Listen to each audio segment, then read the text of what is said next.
Kadangi dar atsimenu ir vardai pavardę, tai tada reikia ir pasakyti. Gintas Gasevičius, mane draugai Gintų vadina, arba Gins. Kodėl Gins? Dėl to, kad Šiauliai. Ir čia reikia trumpinti galūnės. Tai būtų Gintautas Gasevičius. Yes. Aš dabar galvoju, kokia ta karjera. Nelabai žiūriu savo veikloje karjeros, nes tai, ką darau, tai yra man miela ir tai natūraliai, organiškai eina iš vidaus. Aš irgi dar pagalvojau, koks gali būti organiškumas tame grojime būgnais. Tai ko gero vis tik tai čia yra tos įtakos ir brolio mano, kad aš iš tikrųjų kopijavau ir pereidamas prie instrumentų, jis buvo vyresnis ir daug pasiekęs muzikoje. Ir studijavau daug dalykų, kad turėjo susijęs su muzika. Ir ačiū Dievui, labai džiaugiuosi iš tikrųjų, kad aplinkui visados būdavo daug žmonių, šalia kurių muzikoje pasijausdavau visiškų nevykėlių. Ta prasme, ne nulio, o žemiau nulio. Ir tada, jeigu pajauti šalia tų žmonių tokį jausmą, tai arba variantas būna koksai, arba mesti tą muzikavimą, arba susimti ir padaryti kažką įdomaus. Tai aš tikrųjų labai dėkoju likimui, kad visados šalia manęs yra žmonių, kuriuos galiu pasižiūrėti ir pagalvoti, o blemba. Taip, yra ko mokytis. Apie muzikos studijavimą, jo, aš iš tikrųjų Šiauliuose baigiau muzikos mokyklą. Dabar jinai, man atrodo, vadinama menų gimnazija, toj patalpoje. Kiek anksčiau tai buvo muzikos konservatorija, o dar anksčiau jinai buvo užsivardinusi aukštesnių muzikos mokykla. Tai aš aukštesniosios muzikos mokyklos versijoje buvau. Ir tai buvo baziniai dalykai išmokti, kas su harmonija susiję, kas su ritmika. Ir tai buvo geri metai, blemba. Tie mokymas, studentavimai tokie yra, blemba, gerai. Ir paskiau išėjau į armiją. Armijoje su muzika nieko bendro nebuvo, jokių reikalų, bet žinai, viduje kažkaip knibždėjo tie dalykai, kažkaip muzika artima man buvo. Ir visą laiką galvoju, grįšiu. Ir tada čia taip pat maždaug kaip nauji metai bus ir tada negeriu, nerūkau arba pradedu sportuoti. Tai šituo atveju kaip gavosi taip, kad grįžau iš armijos ir labai netrukus po savaitės ar po 2, aš dabar neatsimenu, mane pakvietė groti grupėje televizorių gamykloje. Ir tai, žinai, galvoju, ką darom? Ar lipam į tą reikalą ar nelipam. Ir tada lipau ir tada prasidėjo darbai. Tada susikoncentravo visas dėmesys, visas fokusavimas buvo į tą muzikavimą, į to meistriškumo didinimą, to suvokimo, plėtimą, apie tą, kas yra muzika, kas yra ritmas, kas yra būgnai. Labai daug sėmiausi medžiagos iš visos, kokia tik tai įmanoma yra. Tai reiškia, interneto, kaip žinia, buvo, tik tai internetas buvo daugiau fantastiniuose knygose, kad aš labai mėgau. O kiek vėliau jisai pasirodė, tai tokie įrašai kasetėse, video kasetėse, kaip kas ten ką daro, tas groja šitaip, kodėlgi nepabandžius man, žinai, paskui vizijos, kodėlgi įsivaizduoju, kaip maždaug toks gali būti grojimas, ir tada bandai tą viziją perkelti į tą fizinį būvį ir ten kankinės niekas nesigauna, dar kažką, ir taip valandom. Tai būdavo, kad tikrai į dieną mažiausiai po 5 valandas krapštaisi prie tų reikalų ir labai greita pažanga prasidėjo muzikavime. Ir praėjus pusmečiui susitikom su biksais, mano broliais. Tada prasidėjo dar rimtesni reikalai. Tai su biksais tiek 35 metai. O televizorių gamyba Jurgilas buvo, ne? Kas tur? Jurgilas televizorių. Ne Jurgila. Tai buvo, Jurgila, man atrodo, prieš tai yra buvęs ir šnyko bet kokie grupės, tiek gamyklose būdavo muzikos grupės kažkokias tai. Ir tada atėjo toksai Michailas Pridlindas. Nežinau, dabar sako, kad tas vardas, aišku, nieko nesako, bet tuo metu tai buvo jisai staigiai sužibėjęs. Jisai buvo rodomas per televizijas, jisai buvo žinomas ir jisai čia Šiauliuose kūrė grupę ir čia aš pasipainiau, iš tikrųjų labai viskas labai gerai susidėliojo. Ir aš galvoju, kad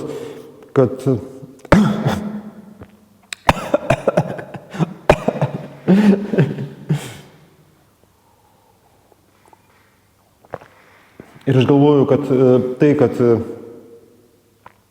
kad maniškis muzikos studijavimas, būgnavimas, studijavimas buvo daugiau vienatvėje, įsigilinant į kažkokius vidinius pergyvenimus, bandant juos realizuoti ir daugiau bandant įjungti literatūrą su būgnavimu. Tai reiškia kažkokie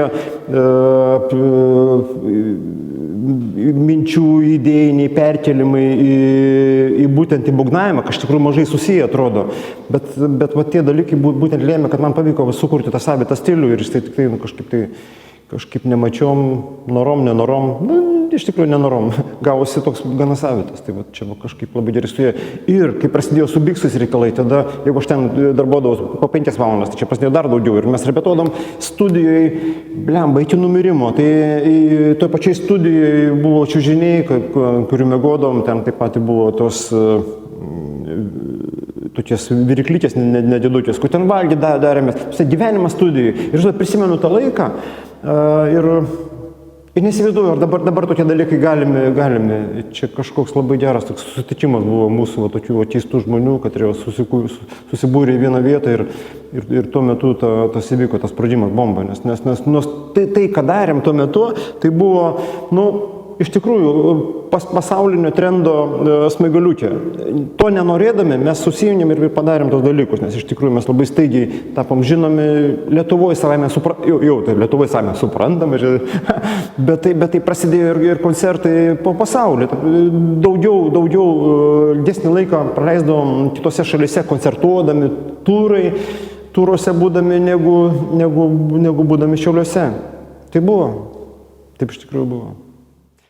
Jo, aš taip galvoju, žinai, ką reiškia koncertuoti užsienį. Tai iš vienos pusės, aš dabar noriu susijęti šiek tiek su laisvės reikalais, nes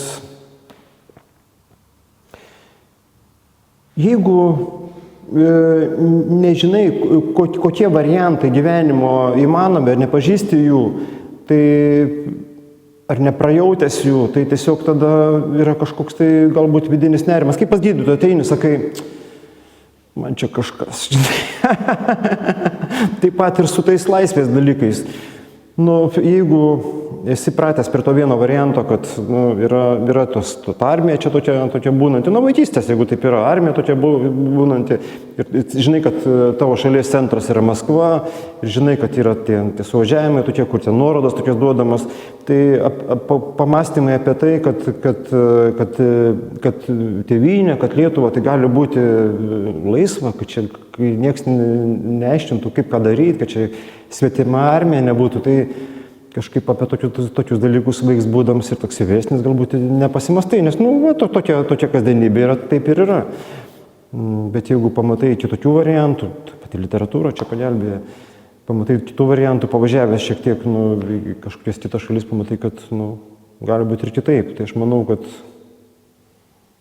kad mūsų biksiniam tam gyvenime tai didelis dalykas buvo išvykos į užsienį, iš tikrųjų, kad pamatai. Kaip ir dabar šiai dienai, man atrodo, kad jauni žmonės lekia į visą pasaulį, pamato, kaip gali būti, kad neužsibūdami vienam savo daugiabutyje ar kokiam dar reikale, pamatai daug gyvenimo versijų, kokios versijos gali būti, kokių gali būti pats. Čia yra didelis dalykas. Tai kas dėl tų išvykų į užsienius. Tai pirmos iščilos, tai iš tikrųjų tai buvo mums kaip ir stebuklas kažkoks, tai nes, kultūros centro Rusija, darai kažkokius dalykus, stengiasi, kad būtų tikra iš tikrųjų ir staiga gauni tokį įvertinimą, ir tai įvertinimas toksai, kad jau maksimalus. Tai galvoju, bet paskui pripranti prie to. Yra tas terminas hedonistinė adaptacija. Toks, žinai, pavyzdžiui, va čia dabar ir plytelėm išklos prie gaidžio visą tą teritoriją Ir 2 savaitėm praėjus jau bus laimė suprantama, kad čia viskas gerai, čia, žinai, čia lygiai taip pat, vat, bet kokia gerovė, tu paimi aikštę tenais, kur yra su to vadinama verksmų siena, dar kažkas. Tai, ir, žinai, kur buvo blogai, dabar jie padarė, jau pripratai prie to, o ne, viskas gerai, nes vos tik jie padarė, tai buvo viskas gerai, žinai, bet paskui vėl priprato, dar kažko, čia, nu, taip, žmogui nebus gerai, hedonistinę adaptaciją padarys savo.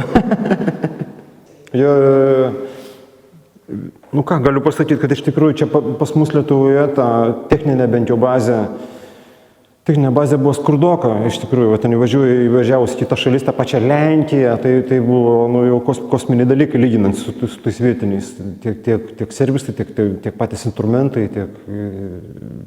tiek apšvietimai, nu, nepalyginsi, tai, bet gana sparčiai.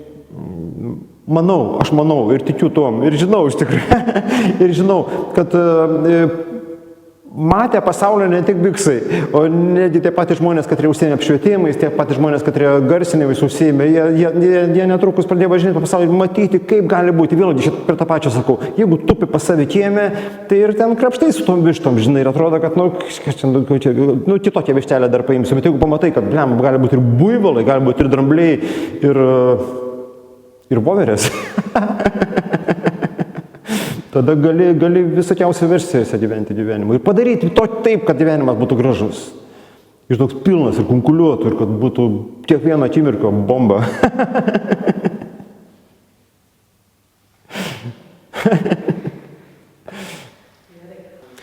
Aš tai manau, kad rokas kaip po toks Lietuvoje jisai buvo žymiai tikresnis negu tose komfortiškose vakaruose. Nes roko esmė kokia? Tai yra protestas, tai yra gyvi reikalai, Lietuvoje buvo dėl ko kariauti, buvo dėl ko kovoti. Tekstuose tai buvo ir tiesmukiškai pasakomi reikalai, bet buvo ir ezopo kalba dirbama. Bet tie žmonės, kad ir gyveno aplinkui, jie suprato kiekvieną žominą. Dėl ko tas žodis nuskamba toks, dėl ko priedainyje yra visa eilė liktais palaidų žodžių, bet žinodami ir gyvendami tame kontekste žmonės viską suprato. Tai aš manau, kad čia tuo metu pas mus rokas buvo, jis buvo pats tikriausias, koks be gali būti. Dabar nelabai yra dėl ko kovoti, tai rokas supopsėjo, iš tikrųjų yra daugiau šneka apie formas, apie technologijas kažkokias, bet rokas iš esmės yra kovos muzika. Tai manau, kad gal bus dar tos kovos, pažiūrėsim. O roko maršai buvo galingi labai netgi. Jeigu masiniai renginiai Lietuvoje tuo metu buvo daugiau dainų šventės, tokie, žinai, valstybiniai reikalai, o valstybiniai reikalai kokie būna, tokie, priverstinai lojalūs, be didelių tikrų emocijų. O tai roko maršai, tai buvo kokį čia dabar bizdingą žodį pasakyti, kaip grybai po lietaus, lygioje vietoje, kur grybai negali augti, pavyzdžiui, čia, salėje. kaip nežinau kas, bet tai ypatingai galingas, emocionaliai stiprus reikalas buvo. Jeigu susirinkdavo minia, žinodama dėl ko, ir visi šiurpdavo, tu tiesiog jutai savo kūnų, visą savo būtim, kad garsai, tekstai eina per visus ir visi pašiurpia nuo to. Ir emocijos tokio stiprumo, kad aš nežinau, ar gali būti stipresnės. Sekanti fazė, tai būtų jau turbūt... Kokia ten būtų fazė? Kaip ten vadinasi? Žodžiu, jinai jau būtų, kai reikėtų ligoninę vežti. Psichozė. O. ir tų koncertų buvo pakankamai daug, visose Lietuvos didžiausiuose miestuose. Tai ir koncertai, ir mitingai prie to paučia buvo, bet mitingai tokie, kad suprantate, bet irgi tai nevaldiški tokie, kad palaikyti ten kažkokią tai partiją, palaikyti arba eiti prieš kažkokį tai ten ministrą, ar kažką, ne, blemba, tikri, nes tie laisvės jausmai, tai jie, antiek rezonavo pas visus. Jeigu bičas kažkoks tai 15 metų, dabar atsiminiau, iš tikrųjų, stovėjo su trispalvę pasiėmęs vėliavą, prieš pat jos legalizavimą. Ir sako, bičas prie, sako, tai duok palaikysiu, sako, neduosiu. Čia mano senelis išsaugojo tremty būdamas tą reikalą. Blemba, taip žiūrė, tai tokie kilo gumulai, tokie, žinai, graudumo, nes tai tiek tikra ir tiek nedirbtina, kad jau tikriau negali būti iš tikrųjų. Jo. Aš manau, kad iš vienos pusės, kad patekti į Europą, žinai, ar pasaulį biksams, tai roko maršas čia, tai buvo paraleliniai reikalai. Roko maršas tai Lietuvai daugiau širdžiai, emocijai, o patekimas į platesnius vandenis tai buvo kitas reikalas. O tos kito reikalo vardas buvo Marius Brasiūnas. Ja. Tai buvo labai konkretus žmogus. Marius Brasiūnas, jis buvo mūsų vadybininkas, jis buvo genialus, nerealus žmogus. Aš kito tokio niekada gyvenime daugiau nebuvau sutikęs, kaip su tokia vizija, su tokiu vizijų realizavimo greičiu, ta prasme, kur dabar, tipo greičiai tokie yra dideli, ten, žinai, internetas, tu gali kontaktus užmėgsti, tai jisai darė tos reikalus dar greičiau be jokių internetų, be nieko, ta prasme, vyko tų turų darimas tiesiog vietoj. Vos tik, tokie pavyzdžiai, nuvažiuoju į kokią nors, žinai, Amsterdamą, sako, blemba, būtų gerai čia kažkokių tai dalykų padaręs. Jam nepažįstamo erdvėje ir maždaug už 3 valandų jisai būna savas organizavęs gerose vietose pelningus koncertus. Ir va taip, va visur. Nežinau. Tai yra unikumas visiškai, nes psichika tokia įtaiga, tokia žmogus burtininkas. Bet mes važiavam filmuoti klipą į Rygą. Ir avarija įvyko ir žuvo tai avarijai. Vilnietis. Nežinau. Jisai baigė mediciną. Mediciną baigė, į ten, žinai, kažkokius koncertukus ten darydavo, ten Mamontovui kažką darė, kažką ten pažinojo, bet galbūt, ko gero, tas susijungimas su Biksais, tai buvo dar, mes 7 buvom, tai 8, dar toks. Viens kitą pradėjom, žinai, vystyti, auginti, nes, blemba, ten nerealu buvo. Ta prasme, verslumas toks, va šitoj srityje, tai buvo, blecha, iš tikrųjų burtai. Burtininkas, absoliučiai. Dėl tų visų idėjų generavimo, tai čia pas mus vyrė kunkuliavimo tos idėjų katilas, nes susirinkom ganėtinai skirtingi personažai. Jeigu susirinka vienodi maždaug, tai būna, žinai, ten kažkas paseka paskui kažką tai. O čia skirtingi, ambicingi, tokie suvarėm ir žinai, va, tai pavyzdys toks yra, pavyzdžiui, Beatlai irgi tokie, grupė Beatles, The Beatles, kad irgi buvo unikumai to, kad jie labai skirtingi tipažai ir jie vienas kitą labai gerai papildė ir su to papildymu gavosi labai įvairi muzika. Čia Beatles kaip vienas iš etalonų tokių variantų, kaip sėkmingai susijungia skirtingi personažai. Tai čia Bikso atveju tai lietuviškas etalonas, kaip yra skirtingi, absoliučiai skirtingi, nes kiekvieną personažą pasižiūrėjus, visi kosmosai skirtingi. Ir ta jungtis tokia ir taiki jungtis, tai man atrodo viena iš tų retųjų atvejų. Aš įsivaizduoju, jeigu sutarimas, tas konsensusas būtų reikalingas dėl kažkokių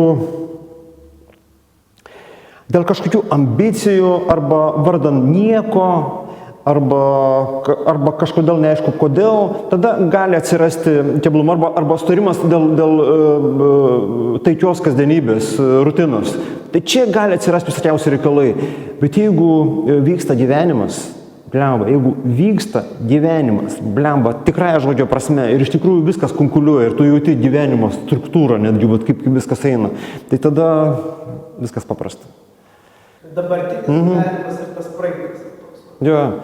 Aš galvoju, žinai, o dabar begirdint paties pasakymą ir man, žinai, analogija tokia išlindo. Analogija, blemba, kaip ir nepanaši, bet Romeo ir Džiuljeta. Nu, meilės istorija.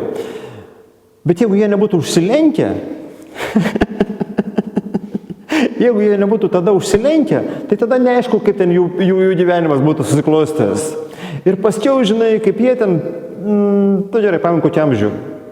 Nu, 48 metų ir kažkas ten panašaus amžiaus buvo. Nu, ir 52 metų.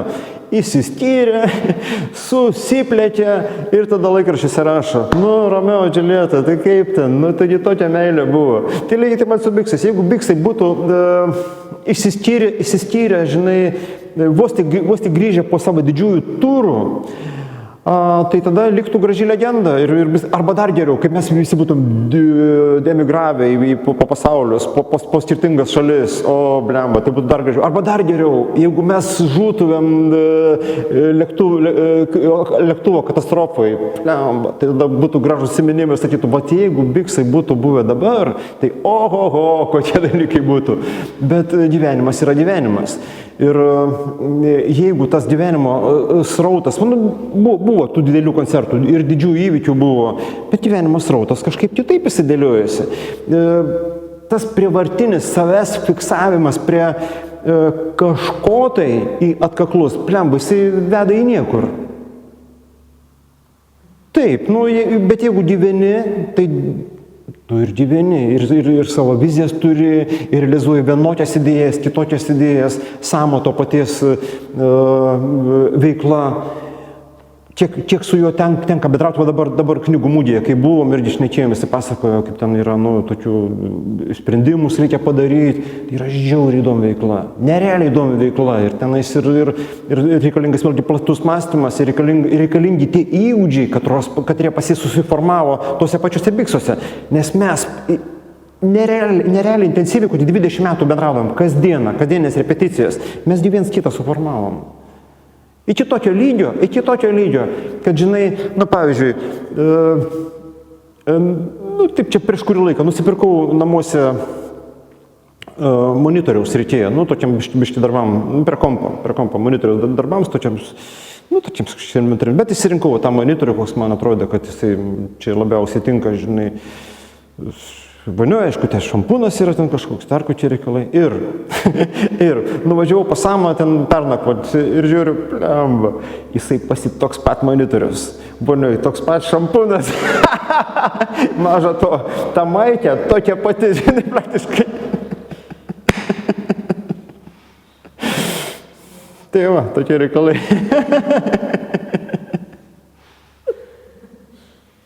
Tai be abejo. Ir aš visą skaičiau, toks darbas buvo tyrimas, ant kiek žmogus yra įtakojamas, kokie komponentai gali būti aplinka, aplinkos žmonės, studijos, sąmoningumo ten darbai kažkokie. Tai na, aš nežinau, iš tikrųjų, ant kiek to tyrimų galim pasitikėti, bet tai, nu, rimtos įstaigos tą dalyką tyrimą padarė ir paskelbė, kad 60% žmogus formuojamas yra aplinkos.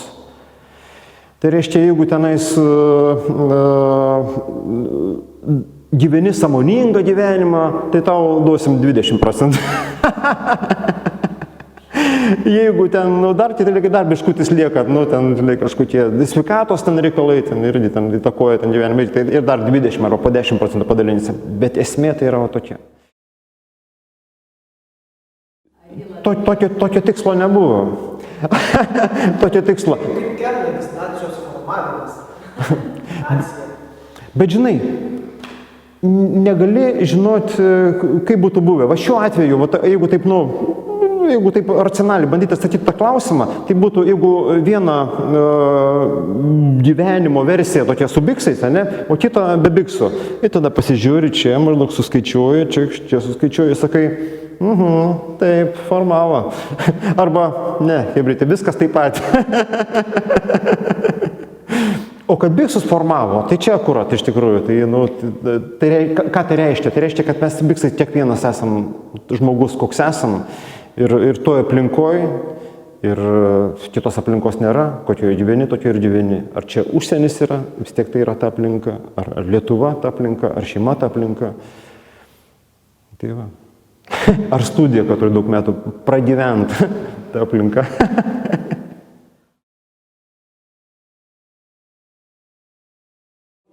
Aš tai galvoju, kad muzikoje ta pati forma, ko gero, nėra antiek svarbi, ant kiek tu savo kūryboje esi arti arba toli esmės. Brandolio dūšios, galbūt čia ta žodis tinka, aš nežinau, bet jeigu tu labiau esi į periferiją nuėjęs, tai ilgamžiškumas muzikos jisai nedidelis yra, bet kuo tu arčiau to brandoliuko esi, tai praėjus metams, dešimtmečiams rezonuoja, dūšiai rezonuoja ir man atrodo, kad čia yra esminiai reikalai. Kuo arčiau savo brandolio, grupės brandolio esminių dalykų. Tai reiškia, tai gali būti šneka tuose pačiuose kūriniuose apie skirtingus dalykus. Tai gali būti apie tą pačią kasdienybę, tai gali būti apie, nežinau, ar apie meilę, apie tėvynę tą pačią, bet jeigu palieti savimi palieti tos giluminius reikalus, tada viskas tikrai iš tikrųjų. O biksiniai kūrybui tai mes visada stengiamės, kad vienais kartais sėkmingai stengiamės, kitais kartais mažiau sėkmingais. Mums pasisekdavo būti arti to brandolio. Bet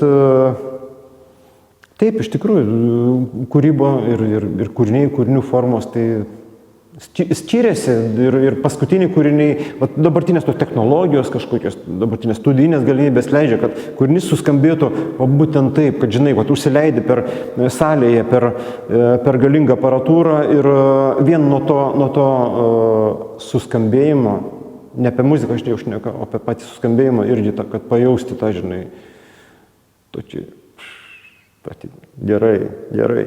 Bet tai nereiškia, kad tai, kas buvo praeityje, nėra gilu ir tikra. Aš pats prasiklausau kūrinius ir man, pavyzdžiui, asmeniškai yra mielesni, gilesni yra tie pirminiai reikalai. Nes mes, ko gero, buvom tada mažiau prisimokę.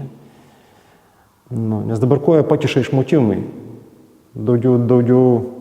Daugiau stengiamės padaryti tai, ką mokom, tai žinai, nuo to sunkiau yra atsitraukti. O kai nemoki, tada darai, kas vyksta.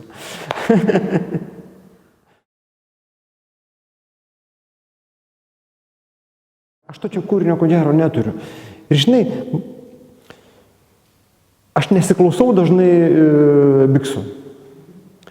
Ir kuo ilgiau jų nepasiklausau, Viduj toksai, žinai, susiformuoja toks kažkoks tai kaip ir nerimas, kažkoks tai sutylo, toks, žinai, kaip ir susivokimas, nesusivokimas, kad o ką mes ten tai darėme, ten iš tikrųjų gerai buvo, ne, ko gero gal nelabai, tai durnos abejonės kažkaip tai kyla.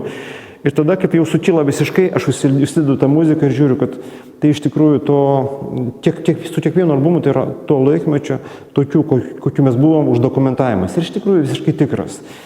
Ir ten viskas iš tikrųjų tikrai yra. Ir tai dokumentacija to laiko. Ir dokumentacija tokių, kokiu mes buvom. Ir galų gale dokumentacija to, kokiu mes esam dabar. Ir bet kuriam albume tai yra. Man asmeniškai pats mylimiausia Duzglas yra. Nes jisai kažkaip ten buvo jis labai greit buvo rašomas. Staigiai greit. Ir tada turai buvo tokie labai intensyvūs. Beje, tas albumas buvo pripažintas metų albumų kažkaip Paryžiaus radijo stoty. Dabar atsiminiu.